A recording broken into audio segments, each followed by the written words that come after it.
Hello everyone, कैसे हैं आप सभी। उम्मीद करता हूं सभी अच्छे होंगे, खुश होंगे, स्वस्थ होंगे। Welcome on our YouTube channel conceptual study point. इस वीडियो में हम करने वाले कंप्लीट लैंग्वेज का टॉपिक। जितने भी लैंग्वेज पर आपको क्वेश्चन आपके एग्जाम में देखने को मिलेंगे वो सभी यहाँ पर कवर करने की कोशिश करते हैं। चलिए शुरू करते हैं। लैंग्वेज को मैं पहले बता देता हूँ ये लेसन कौन सा रहेगा। इसमें एक लेसन नहीं रहेगा। इस वीडियो में, इस पीडीएफ में हम 9th 10th और हमारा 11th लेसन कंप्लीट करने की कोशिश करेंगे। कुछ सिलेक्टेड टॉपिक करेंगे, ठीक है। तो हो सकता है इस वीडियो में ये तीनों लेसन ना भी हों, लेकिन हम कोशिश करेंगे, कंप्लीट करने की कोशिश करेंगे। तो चलिए शुरू करते हैं बिना किसी देरी के वीडियो में। लैंग्वेज किसे कहेंगे, सबसे पहले आपका क्वेश्चन यही होगा, लैंग्वेज किसे कहेंगे, ठीक है। तो लैंग्वेज नॉर्मली, मान लीजिए मैं आपसे अभी एक सेंटेंस पूछने वाला हूं। क्या कहूंगा मैं आपको कि पियांसेस। आपको क्या लगा मैंने क्या बोला, बताइए। चलिए मैं लिख देता हूं।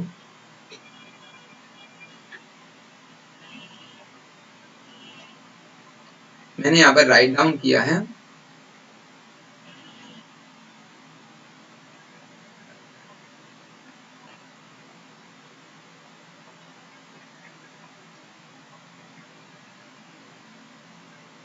हाँ जी, यही है कि पियांसेस।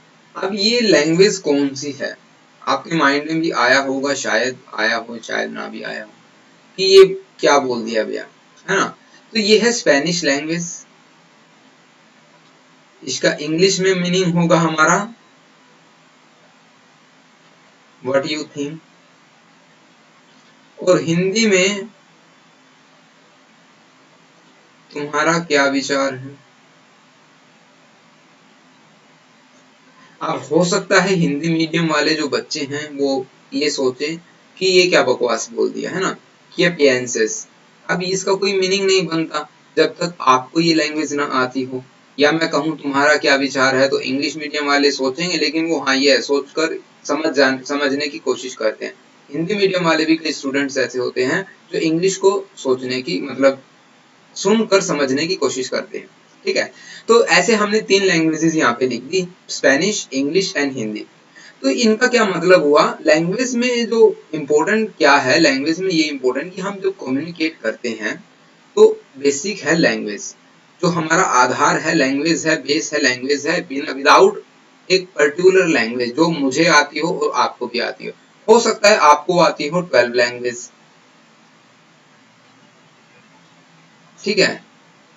आपको 12 लैंग्वेजेस आती है और मुझे सिर्फ एक ही आती है, ठीक है। आप फीडबैक देंगे कम्युनिकेशन में, जैसे कि क्या जरूरी होता है, फीडबैक होता है ना जरूरी। ऐसे ही लैंग्वेज, सॉरी, कम्युनिकेशन में लैंग्वेज भी जरूरी होती है, ठीक है। अब विदाउट लैंग्वेज के आप हमें फीडबैक नहीं दे सकते। मान लीजिए आपने फ्रेंच में जो हमें फीडबैक दिया, स्पेनिश में फीडबैक दिया, और हो सकता है मुझे सिर्फ हिंदी हिंदी आती है और वो भी नहीं आती, ठीक है, अच्छी तरह वो भी नहीं आती।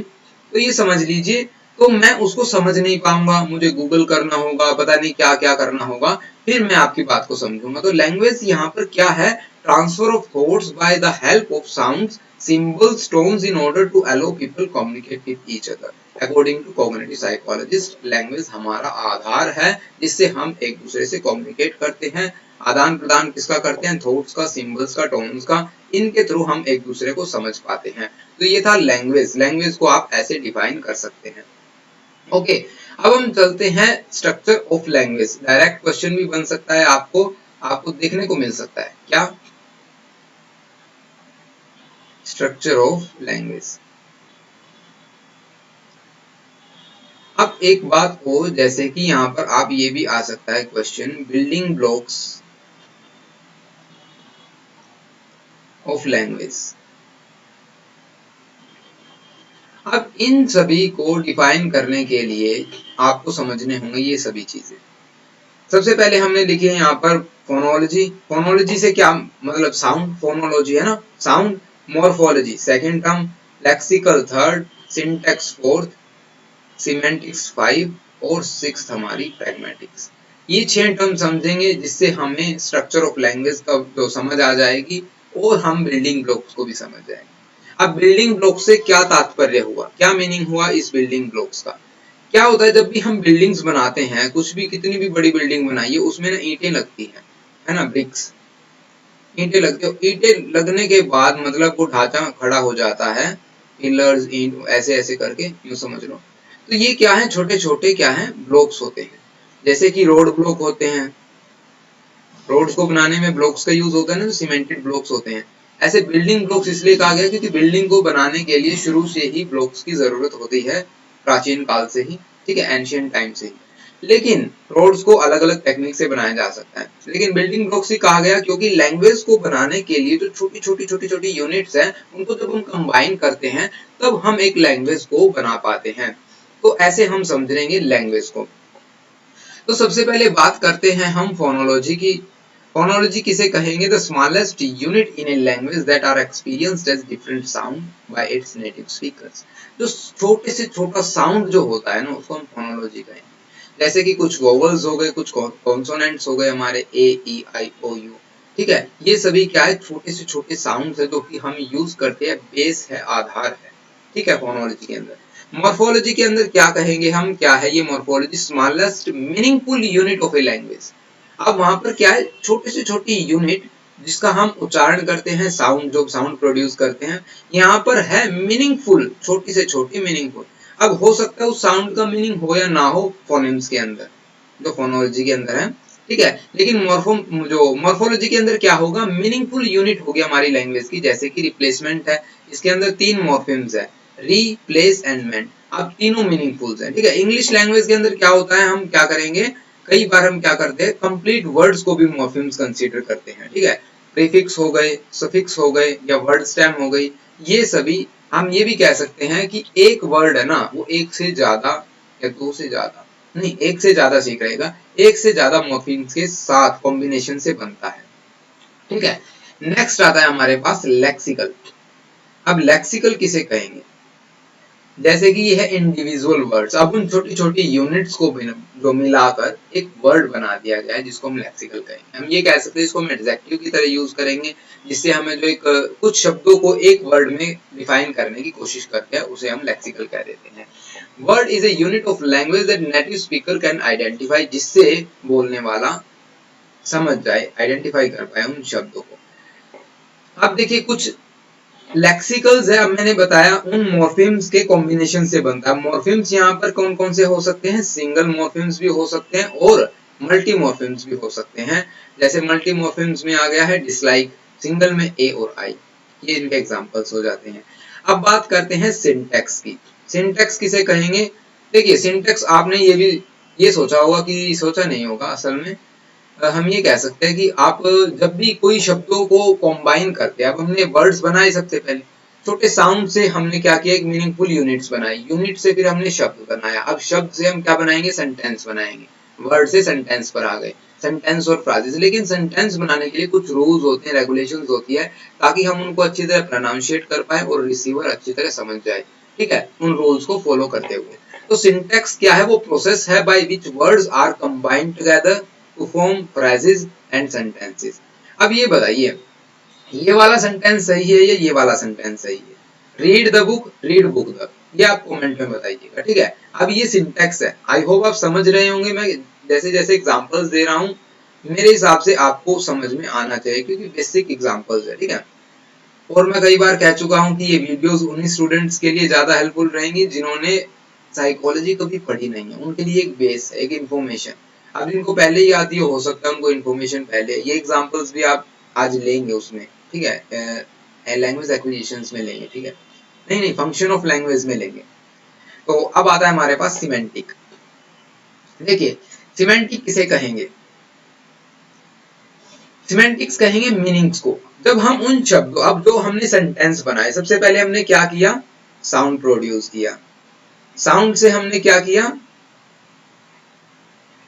मीनिंगफुल यूनिट बनाई साउंड्स की, जो वर्ड्स की, ठीक है। अब मीनिंगफुल यूनिट से क्या बनाए हमने, वर्ड्स बनाए।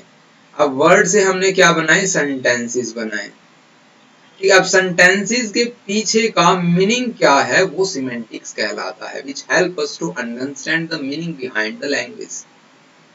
उसको क्या कहेंगे हम, सिमेंटिक्स कहेंगे। अब बात आती है प्रैग्मेटिक्स। अब आपने सब कुछ सीख लिया, साउंड बनाना, मीनिंगफुल यूनिट्स बनाना, ठीक है, और वर्ड, सेंटेंसेस सभी आपने सीख ली। लेकिन अब हम बारी आती है उसको यूज करने की। जब हम उसको प्रैक्टिकल लाइफ में यूज करने लग जाते हैं तब हम उसको कहेंगे प्रैग्मेटिक। वो प्रोसेस जब हम प्रैक्टिकल लाइफ में लैंग्वेज का यूज करते हैं।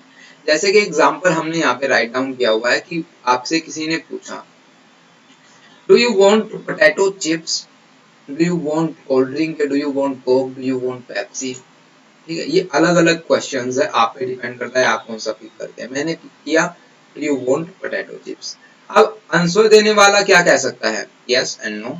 ठीक है, आपको पता है हाँ इसका आंसर है यस और नो में नहीं, और हाँ मुझे चाहिए या नहीं चाहिए। लेकिन यहाँ पर कहने वाले ने क्या किया, I am getting too fat. उसने कहा कि मैं तो मोटा हो रहा हूँ भाई। इसका क्या मीनिंग हुआ, इनडायरेक्टली वो क्या कर रहा है, मना कर रहा है कि मैं नहीं खाऊंगा, मेरे पास तो पहले से ही ऑलरेडी काफी फैट है। तो ये क्या है, प्रैग्मेटिक्स। हम प्रैक्टिकल यूज ऑफ लैंग्वेज, ठीक है, चॉइस ऑफ वर्ड्स क्या है, पिकिंग ऑफ वर्ड्स क्या है, ये सभी यहाँ पर हमें समझना होगा। प्रैग्मेटिक्स इसे कहते हैं। नेक्स्ट टॉपिक जिसपे आपको क्वेश्चन देखने को मिल सकता है एग्जाम में, वो है stages of first language acquisition. कैसे आप पहली लैंग्वेज एक्वायर करते हैं। आप बताइए आपकी जो मदर टंग है वो कौन सी लैंग्वेज है। आप कह सकते हैं मदर लैंग्वेज है ना, मातृभाषा, मदर टंग कहा जाता है शायद, है ना। मदर लैंग्वेज तो शायद ऑकवर्ड लगता है थोड़ा, है ना। तो चलिए मदर टंग की बात कर लेते हैं हम। आपकी लैंग्वेज बताइए क्या है। मेरे हिसाब से जो बच्चे वीडियोस देख रहे हैं वो हो सकता है उनकी मदर टंग पंजाबी हो, ठीक है, हो सकता है हिंदी हो, हिंदी मोस्टली पाएगी, इंग्लिश भी हो सकता है स्पेनिश हो, लेकिन बहुत मुश्किल है। क्योंकि मदर टंग का मीनिंग क्या होता है, जो लैंग्वेज आपने बचपन में सीखी है, जो पहली लैंग्वेज आपने सीखी है वो कैसे सीखी है। कभी आपने सोचा है कि आपने लैंग्वेज आप बोलना सीखे, भाई आपने कैसे बोलना सीखा, है ना। लेकिन हम कभी सोचते तो है ही नहीं, है ना। चलिए आज सोचेंगे। सबसे पहले आता है क्विंग, जो फर्स्ट स्टेज है हमारी क्विंग है। क्विंग को समझते हैं क्या होती है क्विंग। अब ये है प्री टॉकिंग स्टेज हमारी, ये क्या है, फर्स्ट स्टेज है, ये लिख सकते हैं first stage, pre talking stage है। ठीक है, हम बोलने से पहले की हम इसको बोल सकते हैं नॉर्मली। अब इसका टाइम पीरियड क्या होगा, from birth to 6 month, 0 to 6 month कर सकते हैं। ठीक है, अब इस दौरान बच्चा क्या करता है, अब बोल तो सकेगा नहीं भैया, ठीक है, आपने भी नोट किया होगा। अगर नहीं नोट किया तो जाइए अपने भाई बहन के पास जो छोटे हैं, या आपने जो भाई के लड़के या लड़की के पास जो बच्चे हैं उनके पास जाइए, और ये देखिए वो कैसे अपनी नीड्स को कैसे एक्सप्लेन करते हैं, मुझे क्या चाहिए कैसे बताते हैं। अब आप ध्यान से अगर देखेंगे तो कुछ साउंड्स निकालते हैं वो, है ना। आप उनको नॉइज भी बोल सकते हैं, वो है ना, ऐसे कुछ साउंड्स निकालते हैं जिससे जो मदर है वो समझती है, या पिता है वो समझते हैं कि बच्चे को क्या चाहिए होगा। कंफर्म नहीं है क्या चाहिए होगा, लेकिन ये हो जाता है, लगभग एस्टिमेट हो जाता है कि बच्चा शायद भूखा है, टाइम ड्यूरेशन को देखते हुए कि शायद भूख लगी होगी, शायद उसको सुसु आया होगा या पोटी आई होगी। ठीक है, ये सभी है जो क्या होते हैं, वो बेसिक नीड्स को कंप्लीट करने के लिए कुछ साउंड प्रोड्यूस करते हैं जिसको हम क्विंग कहेंगे। अब आती है बात बैबलिंग की, सेकंड स्टेज। सेकंड स्टेज भी यही है भाई, अब तक उसकी नीड्स ही कंप्लीट हो रही हैं, तो अभी भी ऐसा ही कुछ होगा। ये फेज करता है आपका कब से कब, 6 मंथ to 8 मंथ। ठीक है, अब इन्फेंट्स यहाँ पर क्या करेगा, कुछ साउंड्स निकालेगा, जैसे कि है ना, ऐसे कुछ साउंड्स निकालेगा। ठीक है, अब नेक्स्ट जो स्टेज आती है होलोफ्रास्टिक, जो हमारी ये हो गई सेकंड स्टेज। अब हो गई हमारे यहाँ पर थर्ड स्टेज। होलोफ्रास्टिक स्टेज के अंदर क्या होगा, this stage occurring 9 to 18 month, ये इसके टाइम ड्यूरेशन रहेगी। During this stage the infant begin to learn and speak single words. अब आपने सबसे पहले कभी नोट किया हो, बच्चा सबसे पहले क्या बोलता है, नॉर्मली आप सोचेंगे माँ बोलता होगा, है ना, या फिर आप सोचेंगे कि पापा बोलता होगा। लेकिन नॉर्मली जो मैक्सिमम चांसेस है वो मम्मी बोलता है, क्योंकि मम्मी बार बार ये कहती है बेटा माँ बोलो, बेटा माँ बोलो, है ना। तो उससे क्या समझ में आता है, भाई माँ ही बोलना पड़ेगा सबसे पहले। शायद ऐसा कुछ होता होगा, है ना, कंफर्म तो अभी नहीं है, लेकिन ये थियरीज हैं कि बच्चा सबसे पहले माँ ही बोलता है, पापा बोलता है, दादा दादी ऐसे शब्द बोलता है। ये किससे बनते हैं, हमारे बैबलिंग से। जब वो सिंगल वर्ड्स बनाता है, प, उसके बाद फिर प, उसके बाद माँ, उसके बाद फिर माँ, दोनों को कंबाइन करके वो क्या कहेगा, मम्मा या पापा या दादा दादा, है ना, ऐसे कुछ। तो ये क्या है, शब्द है, होलोफ्रास्टिक स्टेज के अंदर आएंगे। वो आइडेंटिफाई करता है इन शब्दों को। कैसे मम्मी बोलती है कि आप ये बोलो या वो बोलो, ठीक है, बार बार कहते रहती है मम्मी, तो सिंगल वर्ड्स होलोफ्रास्टिक स्टेज। अब आते हैं two word stage. Holophrastic single word, उससे पहले बैबलिंग, उससे पहले क्वीन, हो गई ना क्लियर। अब आती है two word stage. Two word stage के अंदर 18 टू 24 मंथ्स टाइम ड्यूरेशन हो गई हमारी, ठीक है। अब एक बार बच्चे ने सिंगल वर्ड बोलना सीख जाता है, जैसे कि कहते हैं ना, एक बार बच्चे ने चलना शुरू कर दिया, उसके बाद वो रुकता कहाँ है, कभी ऊपर कभी नीचे, कभी बेड कभी सोफा, है ना। तो ऐसे ही जब एक बार बच्चे ने एक सिंगल वर्ड बोलना शुरू कर दिया, उसके बाद वो कॉम्बिनेशन ऑफ वर्ड्स, उसके बाद टू वर्ड्स, फिर थ्री वर्ड्स, फिर फोर वर्ड्स, फिर मल्टी वर्ड्स, ऐसे ही बोलते बोलते सब कुछ सीख जाता है। तो ऐसे आप लोगों ने लैंग्वेज सीखी है। तो टू वर्ड में के अंदर क्या होगा, आई वॉन्ट मुझे चाहिए, गिव मी मुझे दे दो, मुझे वो दिला दो, मुझे वो दिला दो, है ना। तो ये सभी क्या है, टू वर्ड स्टेज के अंदर लाई करेंगे। यहाँ पर है जो बच्चा क्या करेगा, मिनी सेंटेंसेस को कंबाइन करके आपको जो अपनी नीड्स, जरूरतें, इंटरेस्ट, सब कुछ आपको बताना शुरू कर देता है। नेक्स्ट स्टेज आती है हमारी फोर्थ, टेलीग्राफिक स्टेज। अब ये इसका टाइम ड्यूरेशन क्या है, 2 to 3 ईयर ओल्ड। अब बच्चे शुरू कर देते हैं sentences, expand their two word phrases into short sentences. हाँ जी, जैसा कि मैंने बताया, 2 वर्ड्स के बाद 3 वर्ड्स, अब वो शॉर्ट सेंटेंसेस बोलेंगे। आइडेंटिफाई करेंगे कि मुझे चाहिए क्या, कि ये जो मुझे दे रहे हैं वो एक चीज दे रहे हैं, मुझे चाहिए तो 3 चीजें। इट मींस सिंगुलर प्लूरल्स को वो आइडेंटिफाई करने लग जाते हैं कि वो लड़का है, वो लड़की है, ठीक है, वो मम्मी है, वो पापा है, ठीक है। ऐसे दो आइडेंटिफाई करने लग जाते हैं चीजों को। उसके बाद आती है हमारे पास मल्टी वर्ड। मल्टी वर्ड्स में क्या होगा, अब चिल्ड्रंस लैंग्वेज को कंप्लीटली एक्वायर कर पाते हैं और अपनी थॉट्स, फीलिंग्स सभी एक्सप्लेन कर पाते हैं। तो ये था multi words. First language acquisitions की बात की हमने, आपको डायरेक्ट क्वेश्चन मिल सकता है एग्जाम के अंदर। एक बार हम फिर रिवाइज कर लेते हैं कौन कौन सी चीजें आपको देखने को मिलेगी। सबसे पहले आपको मिलेगी क्वीन, ठीक है, फर्स्ट स्टेज होगी। उसके बाद आपको मिलेगी बैबलिंग, उसके बाद आपको देखने को क्या मिलता है, बैबलिंग के बाद one word stage. One word को क्या कहेंगे, होलोफ्रेस्टिक। टू वर्ड टेलीग्राफिक, और फाइनल हमारा मल्टी वर्ड्स। ओके, उसके बाद आता है हमारे पास जो टॉपिक है लैंग्वेज एंड थॉट। अब आपने भी सोचा होगा कि पहले लैंग्वेज आती है या पहले थॉट आता है ना। सोचिए, आप भी सोचिए सोचिए, लैंग्वेज आई या थॉट आया। जैसे ये क्वेश्चन आता है ना, मुर्गी पहले आई या अंडा पहले आया, तो ऐसे ही ये क्वेश्चन है, लैंग्वेज पहले आती है या थॉट पहले आता है। अब देखिए, हमने यहाँ पर बात की कि बच्चा है जो क्या करता है, लैंग्वेज को अक्वायर करता है। तो इससे पहले उसके दिमाग में क्या होता है, थॉट होता है, विचार होते हैं, शायद हाँ शायद नहीं। तो चलिए थियरी से कंप्लीट करते हैं। अब तक हमने क्या पढ़ा, सब कुछ मैंने यहाँ पे राइट डाउन किया हुआ है। थियरी, सबसे पहले प्याजे की थियरी। प्याजे ने क्या कहा कि सबसे पहले विचार आता है, थॉट प्रेसीड्स लैंग्वेज और डिटरमाइन इट, और फिर लैंग्वेज को डिफाइन करता है, निश्चित करता है कि ये लैंग्वेज होगी, ठीक है। अब इसके अकॉर्डिंग जो है, लैंग्वेज का कोई फर्क नहीं पड़ता कॉग्निटिव डेवलपमेंट पर, लेकिन विगोट्स्की कहते हैं लैंग्वेज का फर्क पड़ता है कॉग्निटिव डेवलपमेंट पर। जब हमें लैंग्वेज आती है तो हमारा कॉग्निटिव डेवलपमेंट बढ़ जाता है, या हमें लैंग्वेज नहीं आएगी तो कॉग्निटिव डेवलपमेंट नहीं बढ़ेगा। अब आपको क्या लगता है कि लैंग्वेज पहले आई है या थॉट पहले आया, बताइए।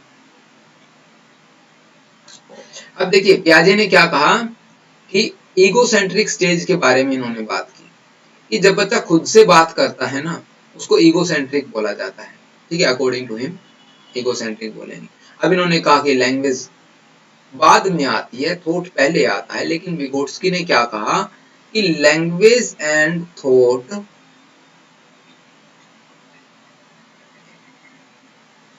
बाद और आगे पीछे नहीं आती, ये दोनों एक साथ होती है एक पर्टिकुलर एज तक, ठीक है। वो एज क्या बताई इन्होंने, 2 ईयर ऑफ ओल्ड, कि 2 साल की उम्र तक बच्चे के दिमाग में लैंग्वेज एंड थॉट सेपरेट होती है, लेकिन आफ्टर सम टाइम वो मर्ज हो जाती है। अब आपको क्या लगता है, क्वेश्चन आप पर है, आपको भी तो कुछ लगना चाहिए ना, ठीक है। तो अब ऐसा भी कहीं होता है, बताइए। अब ये भी मैंने बता दिया कि जो विगोट्स्की के अकॉर्डिंग है ना, लैंग्वेज काफी जरूरी है किसके लिए, कोग्निटिव डेवलपमेंट के लिए। किसी भी बच्चे की कोग्निटिव डेवलपमेंट अगर अच्छी है तो इट मींस वो लैंग्वेज वहां पर काफी महत्वपूर्ण रोल निभा रही है। ओके, उसके बाद हम स्किनर की बात कर लेते हैं। अब स्किनर ने क्या कहा, स्किनर ने कहा कि जो बच्चा सीखता है ना चीजें, वो क्या क्यों सीखता है, रिइंफोर्समेंट प्रिंसिपल्स पर। अब रिइंफोर्समेंट प्रिंसिपल्स किसे कहा गया, स्किनर्स के। तो रिइंफोर्समेंट प्रिंसिपल काफी आपको आगे पढ़ने को मिलेंगे, ठीक है, बार बार आपको पढ़ने को मिलेंगे, ठीक है, काफी नहीं बोलते उसको। रिइंफोर्समेंट प्रिंसिपल किसे कहेंगे, रिइंफोर्समेंट प्रिंसिपल के अकॉर्डिंग ना, कोई भी जब हम एक्शन करते हैं ना, तो वो एक्शन इसलिए करते हैं ताकि हम रिवॉर्ड्स को, किसको, रिवॉर्ड को क्या कर सके, इंक्रीज कर सके, और पनिशमेंट को डिक्रीज कर सके। एक्शन टेकन बाय एनीवन या समवन टू इम्प्रूव या फिर टू इंक्रीज रिवॉर्ड्स और रिड्यूस पनिशमेंट। हम ये कह सकते हैं कि हम जो रिवॉर्ड्स पाने के लिए कुछ हमारे एक्शंस में इंक्रीमेंट करें, हम बार बार करेंगे, बार बार करेंगे, इट मींस बच्चा वहां से सीख रहा है। तो स्किनर ने क्या कहा कि language based on behaviouristic reinforcement principles पर। अब लैंग्वेज कैसे, इसमें लैंग्वेज में बताइए रिवॉर्ड और पनिशमेंट का कैसे, क्या मतलब फंडा क्या है, समझ में आया आपको। कि बिहेवियर में तो हम समझ गए कि हम ये करेंगे तो हमें 10th में अगर हम अच्छे मार्क्स लेके आएंगे तो हमारे पापा हमें बाइक दिला देंगे, ठीक है, वो तो चलो हो गया हमारा बिहेवियर। लेकिन लैंग्वेज एक्वायर में एक बच्चे को कैसे पता चला उसको रिवॉर्ड मिलेगा, ये पता चलेगा उसकी बेसिक नीड से।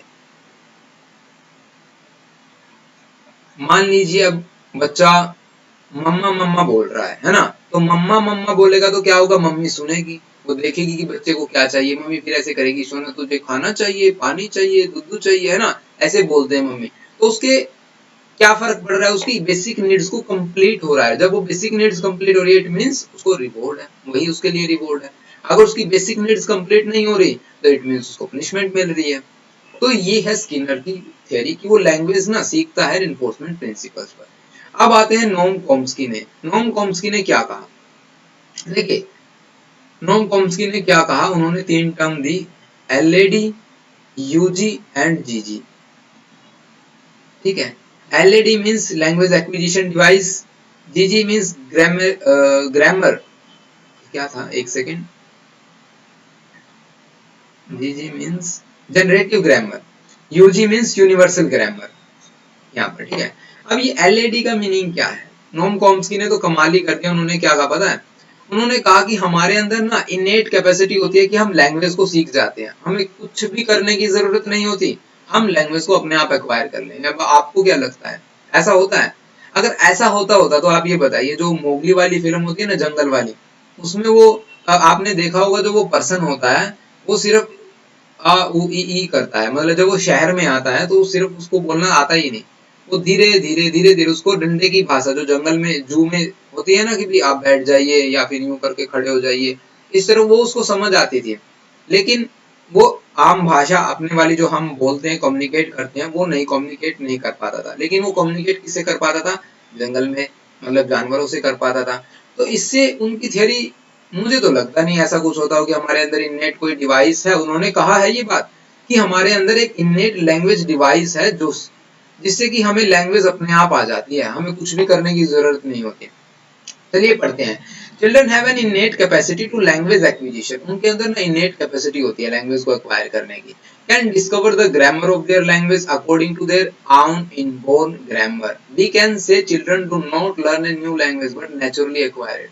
हम ये कह सकते हैं बच्चे को सीखने की जरूरत नहीं है, बल्कि उसको तो अपने आप ही आ जाएगी। अब ऐसा आप करके देखिए कभी, एक बच्चे को छोड़ दीजिए जंगल में, वो तो चलो अत्याचार होगा उस पर, लेकिन ये देखिए हमने मूवीज में देखा है, उसे हम सीख सकते हैं कि ऐसे नहीं होता है ना। तो इन्होंने कहा कि एक डिवाइस है हमारे पास जो कि हमें लैंग्वेज को एक्वायर करने में मदद करती है। उस डिवाइस का नाम इन्होंने बताया LAD, लैंग्वेज एक्विजिशन डिवाइस। अब लैंग्वेज को एक्वायर करते हुए, जैसे कि मैंने बताया मोगली ने जंगल में सीखा, तो बंदरों से, जानवरों से तो कम्युनिकेट कर पा रहा था, इट मींस वहां पे उसने अपनी एक ग्रामर क्रिएट की, ठीक है। अब अकॉर्डिंग टू नोम कॉम्स्की उन्होंने कहा कि जो व्यक्ति कम्युनिकेशन के दौरान जो ग्रामर क्रिएट करता है वो एक यूनिवर्सल ग्रामर है, और जो वो क्रिएट करता है उसको जनरेटिव ग्रामर कहा गया, कि लोड्स ऑफ इंफॉर्मेशन वो एनवायरनमेंट से गेन करेगा, लेकिन पर्टिकुलर इंफॉर्मेशन प्रोड्यूस करता है। ठीक है, अब हो सकता है देखिए जैसे कि हम भी बहुत सारी चीजें एनवायरनमेंट से उठाते हैं, लेकिन जब हम आउटपुट देने की बात आती है लिमिटेड देते हैं, तो उसको जनरेटिव ग्रामर बोल दिया गया कि जब हम कम्युनिकेशन के दौरान जैसे कि मोगली वाले एग्जाम्पल वाली बात बताते हैं, वो काफी इंटरेस्टिंग एग्जाम्पल है। अब उसको बंदरों और जानवरों की भाषा समझ आती है, इसका मतलब उसने उस लैंग्वेज की एक ग्रामर क्रिएट की जिसको कि जनरेटिव ग्रामर कहेंगे, जिससे कि वो बंदरों से जानवरों से कम्युनिकेट कर पा रहा है, लेकिन वो हमारे एनवायरनमेंट में, जो इंसानों वाले एनवायरनमेंट में नहीं रह पाया और उसको उस ग्रामर के बारे में नहीं पता। इट मीन्स एलईडी नाम की मेरे हिसाब से तो कोई चीज होती नहीं कि अपने आप ही बंदा कोई अगर कहीं भी छोड़ दो वो लैंग्वेज तो सीख ही जाएगा। ये तो पता ही है कि कहीं भी छोड़ेंगे वो एनवायरनमेंट उसको सिखा ही देगा, है ना, लेकिन एक पर्टिकुलर लैंग्वेज तो किसी एनवायरनमेंट में रहकर ही आएगी ना। तो चलिए शुरू करते हैं। अब क्या शुरू करना है ना, अब हम बात करते हैं जीन पियाजे की थियरी, जिन्होंने उन्हें 4 स्टेजेस दी, एक एक करके सभी पढ़ेंगे। ठीक है, सबसे पहली स्टेजेस दी उन्होंने सेंसरी मोटर स्टेज।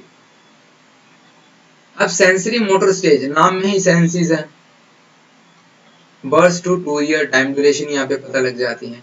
इस स्टेज के दौरान बच्चा जितनी भी इंफॉर्मेशन लेगा वो 5 सेंसेस से लेगा।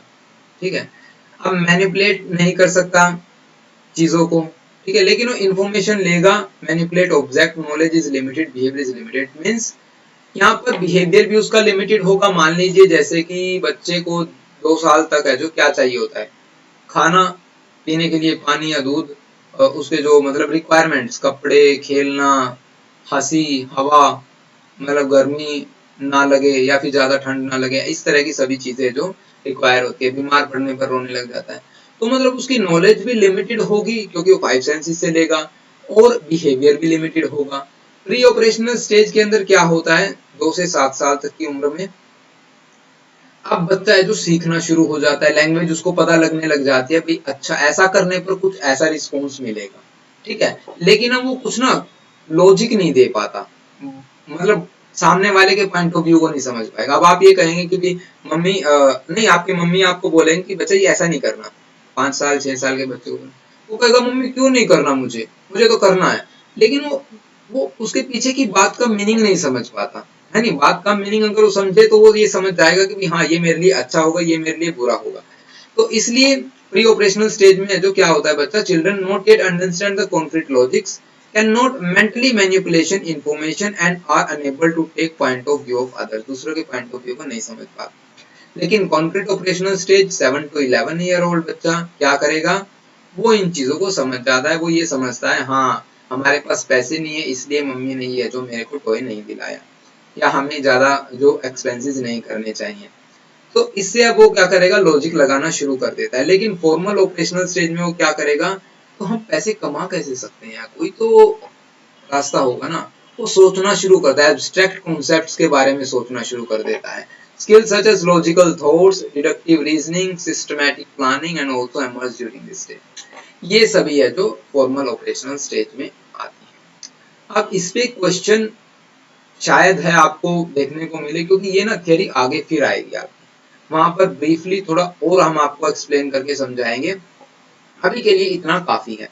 ठीक है, तो हमने कर ली first language acquisition theory, thought and क्या लैंग्वेज एंड थॉट। ठीक है, अब बात करते हैं फंक्शन ऑफ लैंग्वेज की। फंक्शन ऑफ लैंग्वेज में क्या होता है, देयर आर 3 बेसिक फंक्शंस की बात करेंगे, स्पीच, एक्ट, प्रोपोजिशनल कंटेंट, और हमारा थीमेटिक परसेप्शन है क्या। चलिए देखते हैं क्या है। स्पीच एक्ट की बात करते हैं। Speech act function of language, language का फंक्शन क्या है ये समझेंगे हम। अब मान लीजिए मैं आपसे बात कर रहा हूं तो मेरा मोटिव क्या है, अटेंशन, यहाँ देखिए एक बार स्क्रीन पे देखिए। अगर मैंने आपको ये कहा, ठीक है, इट मींस मैं आपका जो क्या करने वाला हूं, मैं आपका फोकस स्क्रीन पे लेके आना चाहता हूँ कि आप यहाँ देखिए। हो सकता है मैं आपको क्या कहूँ, कुछ काम करने के लिए कहूँ, हो सकता है मैं आपको सुनने के लिए कह रहा हूँ, हो सकता है मैं आप वार्निंग दूं कि आप देखिए वरना आपका कंप्यूटर फट जाएगा। नहीं, अगर आप फोन में देख रहे हो तो आपका फोन फट जाएगा, ऐसा होगा नहीं, लेकिन ये वार्निंग। लेकिन ये ऐसा नहीं है कि मैं आपको सिर्फ इसीलिए कह रहा हूं। कई बार क्या होता है, आपके पेरेंट्स भी आपको बोलते हैं, है ना, उसमें हो सकता है आपको वार्निंग मिल रही हो, या आपके टीचर्स आपके साथ करते हैं कि सामने देखिए, सामने देखिए ऐसा कुछ है ना, तो वहां पर क्या है, कुछ कमांड है, आपको मैसेजेस देने की कोशिश करता है कौन, स्पीकर। तो यही है स्पीच एक्ट में। यहाँ पर कुछ सेंटेंसेस लिखे हुए एग्जांपल, जैसे what are your plans for weekend, आपसे क्वेश्चंस पुट किया जा रहा है। मैं पक्का वादा करता हूँ कि मैं आपको कल पे कर दूंगा पैसे।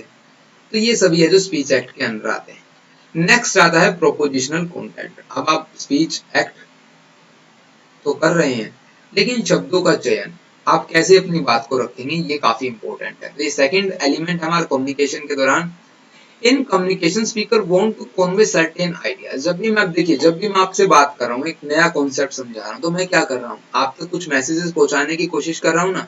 तो यहाँ पर क्या होता है, जब भी मैं आपको मैसेज पहुंचा रहा हूं, तो मुझे ये कंफर्म कर लेना चाहिए कि मुझे कौन से शब्द बोलने चाहिए जब भी मैं आपको कुछ समझा रहा हूं। Content of a sentence around speech act. जब भी मैं कुछ भी बोलूं, तो वहां पर सेंटेंसेस का जो कंटेंट, हम ये कह सकते हैं वर्ड पिकिंग काफी महत्वपूर्ण है। ठीक है, अगर मैं महत्वपूर्ण की बजाय ये क्या कहूं कि शब्द पिकिंग इज नॉट इम्पोर्टेंट, नहीं, इम्पोर्टेंट तो बोलना ही नहीं ना। क्या कहूं कि शब्द word picking is a speaker. अब ऐसा तो कोई मैटर, मतलब इसकी तो कोई सेंस ही नहीं है ना। तो इसीलिए ये कहा गया है, जो कंटेंट है of a sentence around a speech act, वो काफी इंपॉर्टेंट है। ठीक है, propositional content of a sentence is used to describe certain states and events. अब वो शब्द ही निर्धारित करते हैं कि हम किस इवेंट पर बात कर रहे हैं, क्या स्टेट है, क्या अवस्था है। स्टेट्स का मतलब यहाँ पर अवस्था है। ठीक है, तो ये हो गया हमारा प्रोपोजिशनल कंटेंट। जैसे कि एक एग्जांपल है हमारे पास, ये क्या कहता है, bright student receive on a mathematics. अब इसका क्या मीनिंग हुआ, bright students receive an A in mathematics. मैं आपको क्या समझाना चाहता हूं, मैंने आपको ये सेंटेंस बोला कि bright student receive on an A in mathematics. Comment करके आप जरूर बताइएगा। वैसे मैं तो आपको बताने वाला हूं, यहाँ पर मैंने आपको दो बातें बताने की कोशिश की कि एक तो स्टूडेंट है वो होशियार है, होनहार है, और सेकंड थिंग ये है कि उसने मैथमेटिक्स में ग्रेड ए प्राप्त किया है ना। तो यहाँ पर क्या है, जो वर्ड पिकिंग है वो इम्पोर्टेंट है। मेरा जो मैसेज है आप तक पहुंचने के लिए मैंने कौन से शब्दों का चयन किया है, ये काफी महत्वपूर्ण है। हम ये कह सकते हैं प्रोपोजिशनल कंटेंट में। ओके, तो ये था हमारा प्रोपोजिशनल कॉन्टेक्ट। अब आती है थीमेटिक स्ट्रक्चर। मैंने परसेप्शन बोला था ना, तो थीमेटिक स्ट्रक्चर तो इफेक्टिव कम्युनिकेशन के लिए देखिए, good speaker pay careful attention to their listeners. Good speakers have to जज what listeners do and do know. अब जो एक अच्छा स्पीकर होगा, देखिए मुझे ये पता है कि आप लोगों को प्रॉब्लम आ रही है बुक से पढ़ने में, तो मैंने नोट्स बनाए। ठीक है, अब क्या है, एक अच्छे स्पीकर की ये पहचान है, उसको ये पता होता है कि सामने वाले की नॉलेज का लेवल क्या है, सामने वाले को किस चीज की जरूरत है, कितना जानता है, क्या और जानना चाहता है। अगर इन सभी क्वेश्चंस का जवाब देने में अगर मैं सक्षम रहा, तो इट मींस आप वीडियोस को देखेंगे कंप्लीट। अगर मैं यहीं इधर उधर की बातें करता रहूं, तो हो सकता है आप स्किप करें और कमेंट भी करें कि क्या बकवास पढ़ा रहा है ना। तो ऐसा थीमेटिक स्ट्रक्चर ये है। Good speaker have to judge what listener do and do know. Keep track of where they are leading their listeners and regularly examine any assumptions about the listeners' knowledge of the topic being discussed. Speaker को ये ध्यान रखना पड़ेगा कि उसके listeners का current level क्या है, अंडरस्टैंडिंग लेवल क्या है, किस लेवल से वो समझते हैं, बेसिक से समझते हैं, एडवांस लेवल पर जाना है, या बेसिक टू एडवांस या एडवांस टू बेसिक जाना है। एडवांस टू बेसिक तो कोई जाता ही नहीं होगा ना, शायद जाता भी हो। चलिए हम अपनी बात करते हैं। ये था हमारा फंक्शन ऑफ लैंग्वेज। अब ये क्वेश्चन भी आपको एग्जाम में देखने को मिल सकता है, फंक्शन ऑफ। अब आता है हमारे पास प्रोसेस इन लैंग्वेज। ये हमारा मेरे हिसाब से 10th लेसन शुरू हो चुका है प्रोसेस इन लैंग्वेज में, क्योंकि इसके बाद शायद सेकंड जो लैंग्वेज एक्विजिशन आएगा, मल्टीलिंगुअलिज्म आ जाएगा। तो प्रोसेस इन लैंग्वेज में लैंग्वेज की प्रक्रिया क्या है। सबसे पहले production of language, speech perception and comprehension, language development, ये है प्रोसेस इन लैंग्वेज। 3 ही है बस, ठीक है, लेकिन 3 के अंदर क्या जो प्रोडक्शन है लैंग्वेज का, वो काफी इंपॉर्टेंट है। पॉल ग्रीशियन ने 4 मैक्सिम्स दिए थे 1975 के अंदर, और उन मैक्सिम्स की बात कर लेते हैं। सबसे पहले प्रोडक्शन ऑफ लैंग्वेज में जरूरी है क्या? क्वालिटी। कि क्वालिटी होनी चाहिए। जो भी इंफॉर्मेशन मैं आपको प्रोवाइड करवा रहा हूँ एक क्वालिटी कंटेंट होना चाहिए। क्वालिटी के साथ शायद क्वांटिटी भी आए, है ना। तो सबसे पहले हम क्वालिटी को पढ़ लेते हैं। अब मान लीजिए मैं आपसे झूठ बातें बोलता रहूं जो सच ही नहीं है, क्या आप उन पर विश्वास करेंगे? शायद नहीं। तो हमें या एक स्पीकर को एक ऐसी ही इंफॉर्मेशन रिसीवर को देनी चाहिए जिसके बारे में वो कंफर्म हो, उसको पता हो कि ये तो गलत हो ही नहीं सकती, जितना पॉसिबल हो उतना सच बोलना चाहिए। ठीक है। Only say things you believe to be true, not saying that we can't back up with evidence. जिन बातों का हमारे पास कोई सबूत ही नहीं है, एविडेंस ही नहीं है, वो हमें शेयर नहीं करनी चाहिए। ये कहती है क्वालिटी कि हमें सच जो कंटेंट है, जो इंफॉर्मेशन, रियल इंफॉर्मेशन है, वो आप तक पहुंचानी चाहिए। Capital of India is new Delhi, ये एग्जांपल है, ये आप सभी को पता होगा, है ना। जो भी इंडियन है वो सभी को पता होगा, जो इन भारत की राजधानी नई दिल्ली। अब बात आती है क्वांटिटी की। अब क्वांटिटी का क्या मीनिंग हुआ? अब हो सकता है मैं आपको क्या कर दूं, मैं आपको बहुत ज्यादा इंफॉर्मेशन दे दूं, या फिर मैं हो सकता है बहुत लिटिल अमाउंट ऑफ इंफॉर्मेशन आपको प्रोवाइड करूं। दोनों ही गलत है। मान लीजिए आप जा रहे हैं कार लेने के लिए शोरूम में। कहाँ गए आप? शोरूम गए, क्या लेने के लिए? थार लेने के लिए गए। मैं कार कह रहा था लेकिन थार पसंद है ना सभी को, तो थार लेने के लिए गए। अब आपको वैसे तो जब आप थार लेने जाएंगे ऑलरेडी आप यूट्यूब पर आजकल तो सभी सर्च करके जाते हैं कौन कौन से फीचर्स है, मुझे कौन सी चाहिए, कौन सी लेना का बेनिफिट है। लेकिन एक आम व्यक्ति जब जाता है मान लीजिए कार लेने के लिए, तो उनको फीचर्स बताए जाते हैं, प्राइस बताई जाती है, ठीक है, और वो यही बताए जाएंगे। लेकिन फीचर्स में काफी ब्रॉड कॉन्सेप्ट है, ठीक है। Interior, exterior, lights, music system, steering system, gear system, sunroof वगैरह, आप उनको जो छत को रिमूव कर सकते हैं, आपको कितनी कंपैटिबिलिटी है, ठीक है, ये सभी आपको बताई जाती हैं। फॉग लाइट है, फॉग लैम्प जो जिसे कहते हैं, ठीक है, रूफ रेलिंग्स, जो स्पेयर टायर, जो टूल किट, ये सभी इंफॉर्मेशन। हालांकि जब आपको जो कार लेने के लिए कुछ तो इंफॉर्मेशन देने वाले इतने बेहतर होते हैं ना, वो सामने वाले को देखकर ये पता लगा लेते हैं कि इनको इंफॉर्मेशन कितनी चाहिए या ये इंटरेस्टेड है या नहीं है। क्योंकि कई जो मैंने ऐसे ऐसे व्यक्ति देखे कार लेते वक्त जो सिर्फ जाएंगे इंफॉर्मेशन बस ये, हाँ ठीक है मुझे बस नई कार देख के आने, लेनी नहीं है, इंक्वायरी करेंगे, बात खत्म, वापिस बाहर, ऐसे भी है। ठीक है, तो क्या है, इंफॉर्मेशन हमें ज्यादा नहीं देनी चाहिए, कम नहीं देनी चाहिए। क्वांटिटी मतलब एक, हम ये कहेंगे ना, सिलेक्टेड इंपोर्टेड इंफॉर्मेशन हमें देनी चाहिए। इंपोर्टेड नहीं, इंपोर्टेंट इंफॉर्मेशन आएगी। Where one try to be informative as one possible can and gives as much information as is needed, no more, not to bombard all listeners with too much irrelevant information। अब car लेने के लिए गए और बात Harley Davidson की चल रही है, ऐसा तो नहीं होना चाहिए ना, है ना। तो वो क्या है, क्वांटिटी, तो क्वालिटी कंटेंट नहीं होगा, ठीक है। क्वांटिटी भी आप फ्री में आप वहां पर राजनीति की बातें शुरू कर रहे हैं, तो ये कोई बात नहीं होती, मतलब ये कोई सेंस नहीं है ना। So to make our contribution to the conversation as informative as required, not contributive, more informative than required। हमें जरूरत से ज्यादा कभी किसी को ज्ञान देना ही नहीं चाहिए आज के टाइम में, तो भाई बिल्कुल ये बात ध्यान रखिए। अब बात करते हैं नेक्स्ट हमारी relation. Relation means we should only say things that are related to the conversations, कि हमें सिर्फ कार से रिलेटेड बात करनी चाहिए, दैट्स इट, ना कि राजनीति, पॉलिटिक्स, सॉरी पॉलिटिक्स राजनीति है, या फिर हार्ले डेविडसन या हीरो होंडा या फिर हम कॉस्की, निंजा, इन सभी बात लेने कार गए हैं, बात कुछ और चल रही है। एग्जांपल समझ लीजिएगा आप, एग्जांपल काफी इंटरेस्टेड है। Do you know Sam is dating someone. आपसे किसी ने पूछा कि अरे यार आपसे तो तुम्हें पता है कि सैम किसी को डेट कर रहा है, तो लेकिन भी क्या कहता है, well he goes to trip most weekend, वो जाता ही है घूमने के लिए, हर वीकेंड्स में जाता है।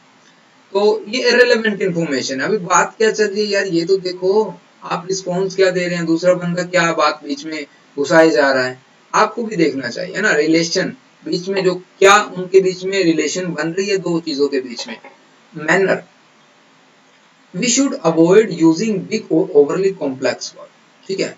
अब देखिए, अगर मान लीजिए आप कार लेने के लिए गए और आपको कहा जाए सर ये तो ना इसका मैक्सिमम टॉर्क कितना है, ये इतना हॉर्स पावर जनरेट करती है, अब एक आम व्यक्ति है जिसको सीएनजी में गाड़ी लेनी है सिर्फ एवरेज के लिए, उसको क्या करना है भाई टॉर्क का?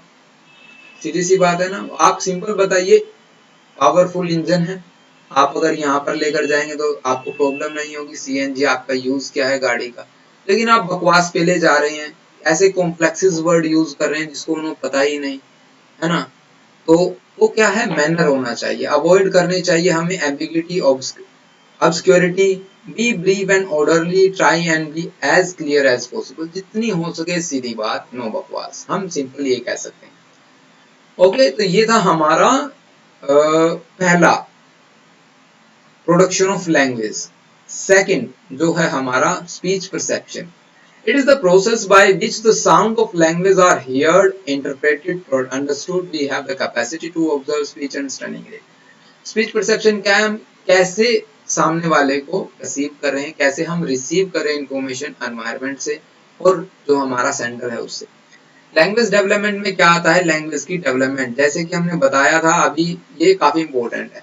3 months cooing and gargling, smile और इंटरेक्ट करता है बच्चा दूसरों से। 6 months में बैबलिंग शुरू हो जाती है। 12 months में फर्स्ट वर्ड। 18 months में 5 to 40 वर्ड्स। 2 year में 150 to 300 वर्ड्स, हम ये कहते हैं 2 to 3 सेंटेंसेस। उसके बाद 3 years, 4 years, 5 years, इस तरह जो चलता रहती है ये लैंग्वेज की डेवलपमेंट। ठीक है,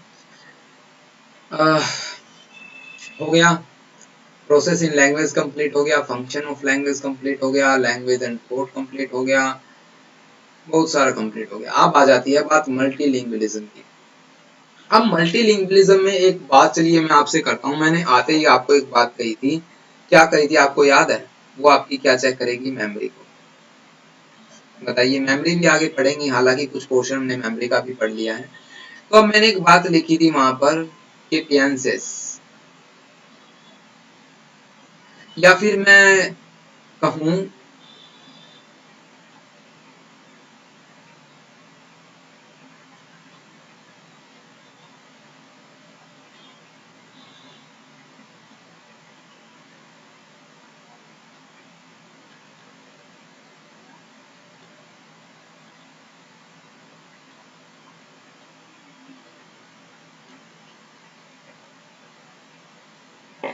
अब देखिए, मैंने लैंग्वेज लिखा तो हिंदी में है, लेकिन इसके टोन क्या है, एक्सपेंसिव मेरा रहना सहना, मर्जी देना उठना बहना।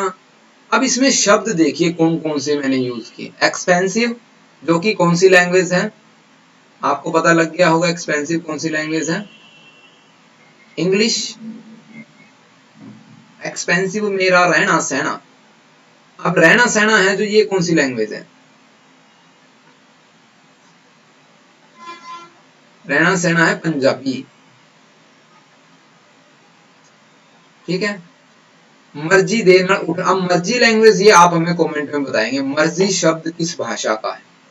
दे नल उठना बहना, नल उठना बहना ये सभी वर्ड है जो पंजाबी के। तो यहाँ पर लगभग मेरे हिसाब से 3 लैंग्वेजेस यूज की और लिखने में मैंने हिंदी यूज किया, तो 4 लैंग्वेजेस यूज हो गई।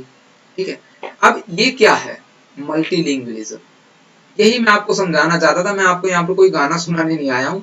ठीक है, एक पर्सन जो कि कम्युनिकेट करता है मोर देन 1 लैंग्वेजेस। अब यहाँ पर क्या होगा, अब वो कम्युनिकेट का मतलब ये नहीं है कि सिर्फ उसको बोलना ही आना चाहिए, ऐसा जरूरी नहीं है।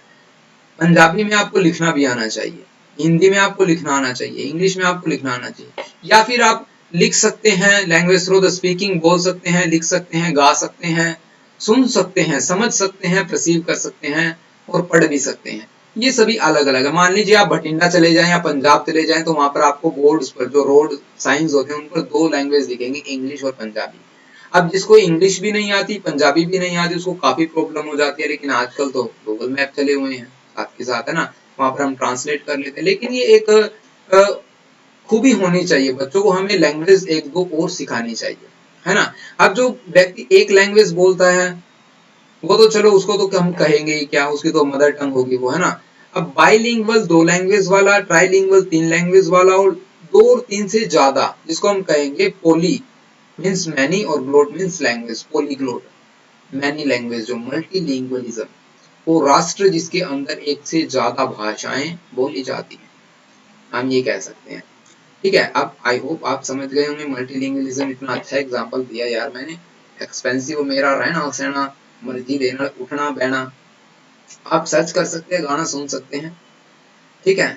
उसके बाद आता है हमारे पास in relation to a country or state where several languages are spoken or the act of using or promoting the use of multiple language known as multilingualism. मैंने बता दिया था आपको ये, है ना। अब बेनिफिट्स क्या हैं आपके हिसाब से? बेनिफिट्स क्या हैं? जब आपको देखिए बहुत सारी लैंग्वेज आती हैं, आप मुझसे बात कर रहे हो, ग्रुप में कोई थर्ड पर्सन है उससे बात करो, उसको अलग लैंग्वेज आती है, फोर्थ पर्सन है उसको अलग लैंग्वेज आती है, उससे भी बात कर रहे हो, इट मीन्स आपके अंदर कॉन्फिडेंस लेवल ज्यादा है। सीधी सी बात, आपका कॉन्फिडेंस लेवल बूस्ट होगा, आप कैरियर वाइज अलग अलग जगह जा सकते हैं, एक्सप्लोरर बन सकते हैं, ठीक है। और क्या लिखा हुआ है यहाँ पर? इट एक्सपेंड अवर माइंड, ये कोग्निटिव प्रोसेसेस को बढ़ाता है, हमारे ब्रेन की स्ट्रक्चर चेंज कर देता है। ये आप पढ़िएगा। मल्टीलिंगुअलिज्म के बहुत बेनिफिट्स हैं, लेकिन एक पर्टिकुलर एज तक ही आप अच्छी तरह लैंग्वेज सीख सके, उसके बाद आपके ब्रेन के अंदर भी तो चेंज होना थोड़ा मुश्किल हो जाता है ना, क्योंकि व्यक्ति स्टीरियोटाइप होना शुरू हो जाता है ना। वो चेंजेस तो पसंद करता ही नहीं। अब जो इश्यूज आपको देखने को मिलेंगे मल्टी लैंग्वेजेस में, वो क्या है? Code switching. कोड स्विचिंग किसे कहेंगे? स्विच करना किसे कहते हैं? एक चीज से दूसरी चीज के अंदर एकदम चेंज करना। मान लीजिए आपको शेयर मार्केट का एग्जांपल दूं, जिसमें जैसे स्मॉल कैप और लार्ज कैप होता है, जैसे ही मार्केट डाउन आती है आप स्मॉल कैप से लार्ज कैप में स्विच कर गए, मतलब उसको छोड़कर आप दूसरे में चले गए। किसी चीज को छोड़कर दूसरी लैंग्वेज में एंट्री करना, ये थोड़ा इशू देखने को मिलेगा, which is switching between two or more languages of language varieties in the context of the single conversation. एक ही सेंटेंस का यूज करते हुए, अगर मैं आपको इसका एग्जांपल दूं, क्या दूं इसको? आप क्या सोचते हैं? तुसी एक बार सोच के बताओ यार मैनू। नहीं, गलत हो गया ना। तुसी एक बार सोच के दसो मैनू। अब आप क्या सोचते हैं, ये मैंने हिंदी में बोला। What you think about Rahul जो काम करता है, तुसी दसो एक बार मैनू। अब ये क्या है? Switching off language, English Hindi Punjabi, ठीक है। अब ऐसे ये स्विचिंग, इसमें थोड़ा प्रॉब्लम आती है, जो बंदे डेली ही मतलब यूज करते हैं ऐसी, तो उनको आसानी होगी। लेकिन मान लीजिए कोई व्यक्ति हिंदी हिंदी हिंदी यूज करता है, उसको आती पंजाबी भी है, लेकिन उसको थोड़ा प्रॉब्लम होगा स्विच करने में, अचानक से अगर कोई बीच में बोलने लग जाए तो। Multilingual speakers of more than one language sometime use elements of multiple languages in conversing with each other. Second issue है जो हमारा किससे रिलेट करता है, fact that how grammatical and semantic knowledge is treated by the multilingual people. दूसरा issue ये create आता है कि जो बंदा मीनिंग्स निकालता है वो कहाँ स्टोर करता है? ब्रेन में। आपने कभी सोचा कि लिंगुअल वाला जो मल्टीलिंगुअल पर्सन होता है, जो दो से दो ज्यादा जो प्रॉब्लम कह रहा हूं मैं, अभी कंफ्यूज होने लगा मैं अभी, है ना। ज्यादा लंबी वीडियो हो गई क्या? चलिए ये कंप्लीट कर ही देते हैं, थोड़ा सा रह जाता है। मल्टीलिंगुअल जो पीपल होता है, उसकी ग्रामेटिकल मिस्टेक्स या फिर हम कह सकते हैं जो ग्रामर होती है लैंग्वेज की, वो कहाँ स्टोर होती है, और सिमेंटिक्स जो मीनिंग है उन वर्ड्स के, वो कहाँ स्टोर होते हैं। तो क्रोल एंड शोल ने कहा कि grammatical knowledge in language specific memory store,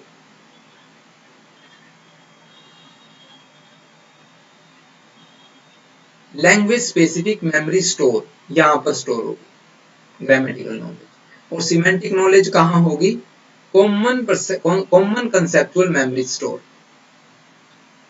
अब इन्होंने ये कहा, लेकिन हमारे नेक्स्ट साइंटिस्ट क्या कहते हैं? वो कहते हैं दोनों तरह की नॉलेज कहां पर होगी? लैंग्वेज स्पेसिफिक मेमोरी स्टोर की, कॉमन कंसेप्चुअल स्टोर का कोई काम नहीं भाई हमारे पास। इनके अकॉर्डिंग तो लैंग्वेज स्पेसिफिक मेमोरी स्टोर में ही सब कुछ स्टोर होगा, ठीक है। थर्ड इश्यू क्या होगा हमारा? Related to the fact that language familiarity impact a person's ability to correctly identify another person's voice during listening. All these points are affecting our cognition by concept of multilingualism. अब देखिए जो pure Punjabi है, जिसको language जिसकी mother tongue है, अगर मैं एक दो बात पंजाबी में बात करने की कोशिश करूँ, वो पहचान जाएगा कि इसने बोलने की कोशिश की है, क्योंकि वो फैमिलियर है उस लैंग्वेज से, ठीक है। वो आसानी से आइडेंटिफाई कर सकते हैं इसने कोशिश की है, इसको आती नहीं है, मतलब आती है लेकिन इसकी ये भाषा है नहीं, है ना। क्योंकि कई बार आप भी कहीं शहर से बाहर गए हैं, वो आपकी बोली को देखकर ये कहता है कि क्या तुम पंजाब से हो, तुम दिल्ली से हो, या तुम हरियाणा से हो, गुजरात से हो, राजस्थान से हो, ऐसे आपने सुना होगा, है ना। तो ये क्या है, सभी इश्यूज हैं, ठीक है। उसके बाद हम देखेंगे एक्विजिशन ऑफ सेकंड लैंग्वेज। देखिए, this theory is given by the Stephen Krashen's. He give 5 hypothesis. उसने 5 हाइपोथेसिस दी लैंग्वेज, सेकंड लैंग्वेज को एक्वायर करने की। पहली क्या थी, the acquisition and learning hypothesis. When we acquire second language after first language, there should be facilities in such a way that we could learn without book or subconsciously. इन्होंने कहा कि पहली हाइपोथेसिस में हम जब सेकंड लैंग्वेज को acquire करने लग जाते हैं ना, तो हमारा एनवायरनमेंट कुछ ऐसा होना चाहिए कि हम सबकॉन्शियसली लैंग्वेज को सीख रहे हैं। एग्जाम्पल इसका क्या लेंगे, मान लीजिए आपको हिंदी तो आती है, इंग्लिश आप समझ लेते हैं क्योंकि आपका सब्जेक्ट कॉलेज में, स्कूल में इंग्लिश था, लेकिन एनवायरनमेंट कैसे क्रिएट किया जाए। हो सकता है आपके पेरेंट्स से कहें कि आप कि मम्मी पापा आप ना थोड़ा थोड़ा इंग्लिश में बात किया करो ताकि हम भी फेमिलियर हो जाए उन वर्ड से, या आपके टीचर्स, आप कॉन्वेंट स्कूल में चले गए, तो ये एनवायरनमेंट चेंज हो रहा है। आप जो मूवीज देख रहे हैं या सीरियल्स देख रहे हैं, वेब सीरीज देख रहे हैं, वो आप इंग्लिश में देखना शुरू करें, ठीक है। उससे क्या होगा, टाइटल्स आप पढ़ेंगे, धीरे धीरे धीरे कर आपको ये समझ आएगा कब कौन सा शब्द है जो हमें चूज करना चाहिए। तो ये क्या है, एक ऐसी फैसिलिटी क्रिएट होनी चाहिए जिससे कि बच्चे को सबकॉन्शियसली लेवल पर लैंग्वेज एक्वायर करनी हो या उसको प्रॉब्लम ना हो लैंग्वेज को एक्वायर करने में। The monitor hypothesis, second hypothesis क्या है, the monitor hypothesis. According to this hypothesis our learning process affect and make changes in our acquisition of. तो हमारी लर्निंग प्रोसेस है वो अफेक्ट होती है जब भी हम सेकंड लैंग्वेज को एक्वायर करते हैं। ओके, नेक्स्ट आती है हमारी नेचुरल हाइपोथेसिस। नेचुरल हाइपोथेसिस क्या कहती है, according to this hypothesis we should not make force on children in order to learning language. हमें अपने बच्चों को फोर्स नहीं करना चाहिए, चल अब तू इंग्लिश वाली क्लास लगा, चल अब तू स्पेनिश वाली क्लास लगा, या फिर तुझे सीखनी होगी, तुझे पनिश कर दिया जाएगा, ऐसा नहीं करना चाहिए। हमें उनको उसके एनवायरनमेंट में छोड़ देना चाहिए। अगर उसका इंटरेस्ट है तो वो सीख जाए, अदरवाइज ठीक है, जो उसको पसंद है। लैंग्वेज एक तो है नहीं कि आप उसको इंग्लिश के ही टीचर बनाना चाहते हैं, और भी काफी लैंग्वेजेस है उनके टीचर बनाएंगे, काफी स्कोप्स हैं आजकल। नेक्स्ट आती है इनपुट हाइपोथेसिस। इनपुट हाइपोथेसिस क्या कहेगी, we should provide small inputs in order to acquisition of language in such a way children could understand that input such a new word, question, things। छोटी छोटी बातें, मान लीजिए जैसे कि मैंने आपको एक इनपुट दिया, आज क्या दिया मैंने इनपुट, एक बताइए, केपियंसेस। व्हाट यू थिंक, आप क्या सोचते हैं। हो सकता है आप ऐसी लैंग्वेजेस को सुनकर आपका इंटरेस्ट क्रिएट हो जाए, या फिर आप भी जाए डुलोंग पर। डुलोंग है क्या उस ऐप का नाम, शायद मुझे जहां तक याद है डुलोंग ऐसा ही कुछ है शायद नाम। आप प्ले स्टोर पे सर्च करेंगे, वो लैंग्वेजेस सिखाता है कैसे धीरे धीरे बोनजोर, ये शायद फ्रेंच लैंग्वेज का है ना, गुड मॉर्निंग या गुड नाइट, ये धीरे धीरे करके आपको सिखाता है। उसको आपको जब आप क्लिक करते हैं आपको टैप करना होता है स्क्रीन पर कि आप कितना सीख गए हैं। तो ये इनपुट हाइपोथेसिस है। अफेक्टिव फिल्टर हाइपोथेसिस किसे कहेंगे, देखिए, filter means anxiety, motivation and self-esteem. Teachers or parents should provide environment in such a way that learners have less anxiety, high level of motivation, self-esteem।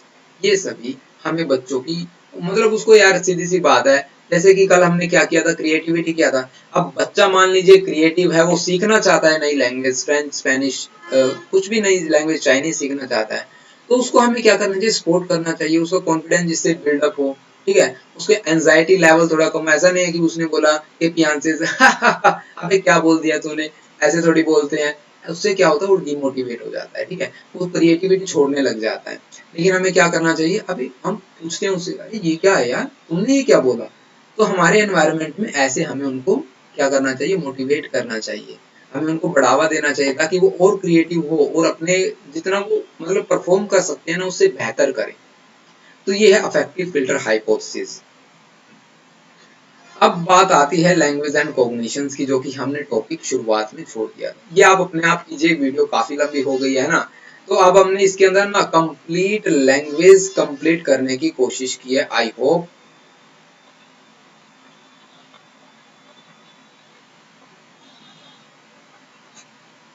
है ना, you like this video. और अगर video अच्छी लगे तो आप हमें comment जरूर कीजिएगा। Thank you for watching this video, have a nice day.